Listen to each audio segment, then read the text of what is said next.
नमस्कार, राधे राधे, जय श्री कृष्णा। आज की मेरी कथा है भगवान श्री कृष्ण का आश्रम जाना। भगवान श्री कृष्ण का उपनयन संस्कार होता है। उसमें बहुत सारे देवता, बहुत सारे ऋषि और स्वयं ब्रह्मा जी, विष्णु जी और भगवान शिव आए होते हैं। ऐसे ही सब लोग विदा हो जाते हैं जब हो जाता है उपनयन संस्कार भगवान श्री कृष्ण का और बलराम जी का। उसके पश्चात में भगवान श्री कृष्ण पहले ही बोलते हैं कि हे ऋषियों, हे देवताओं, हे ब्रह्मा जी, हे विष्णु जी, हे शिव जी, जितने लोग यहाँ उपस्थित हैं, मैं आपसे कहना चाहता हूँ कि मैं संदीपनी जी से अपनी शिक्षा को ग्रहण करूँगा। शिक्षा मैं संदीपनी जी के यहाँ से ही ग्रहण करूँगा।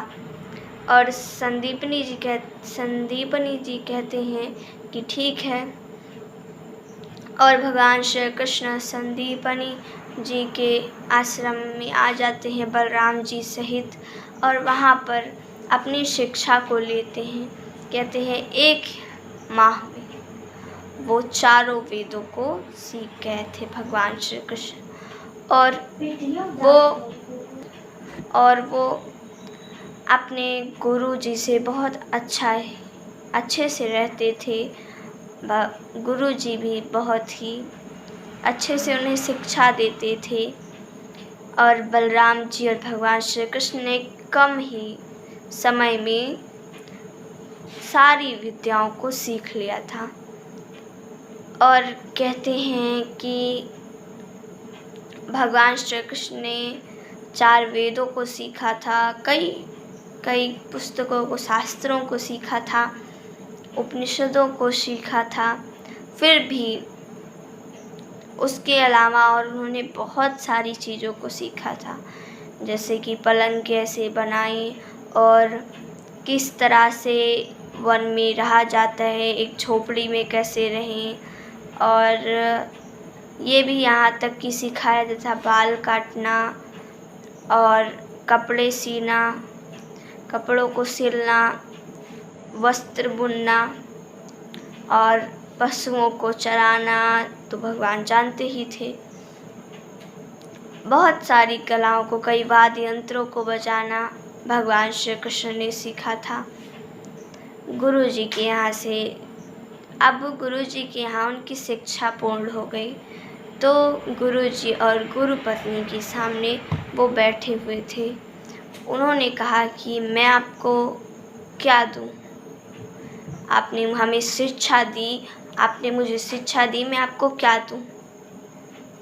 तो कहते हैं, संदीपनी जी कहते हैं, देखिए आप हमारे यहाँ पर पढ़े, बहुत अच्छी आपने शिक्षा ली और बहुत ही कम समय में तुमने पढ़ा। अपनी पत्नी से पूछते हैं कि तुम क्या मांगना चाहती हो, इनसे मांग लो, क्योंकि गुरुजी को पता है कि वो भगवान श्री कृष्ण कौन है। तो वे पूछते हैं इसलिए क्योंकि भगवान श्री कृष्ण हर वस्तु को, हर उस चीज़ को दे सकते हैं जो वो मांगे। तो बोलती हैं गुरु पत्नी कि हे कृष्ण, तुम तो भगवान हो और मैं तुम्हें भगवान मानती हूँ और मैं तुम्हें नमस्कार करती हूँ।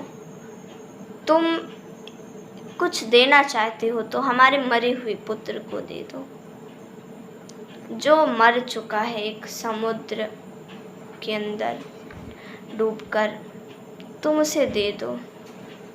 भगवान श्री कृष्ण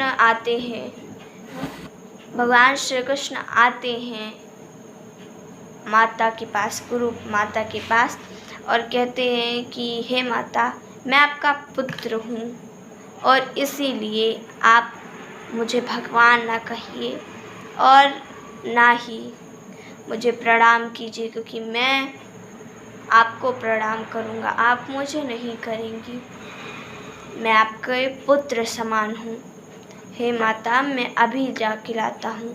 और भगवान श्री कृष्ण और बलराम जी गए वहाँ। उन्होंने अपने गुरुजी के मरे हुए पुत्र को वापस किया। गुरुजी और गुरु पत्नी बहुत प्रसन्न हुई और उन्होंने काफ़ी आशीर्वाद देकर भगवान श्री कृष्ण को आश्रम से निकाला, अर्थात आश्रम में जब उनकी शिक्षा पूर्ण हो गई तो भगवान श्री कृष्ण आश्रम से निकले। तो आज की कथा हमारी यहीं समाप्त होती है। धन्यवाद। राधे राधे। जय श्री कृष्ण।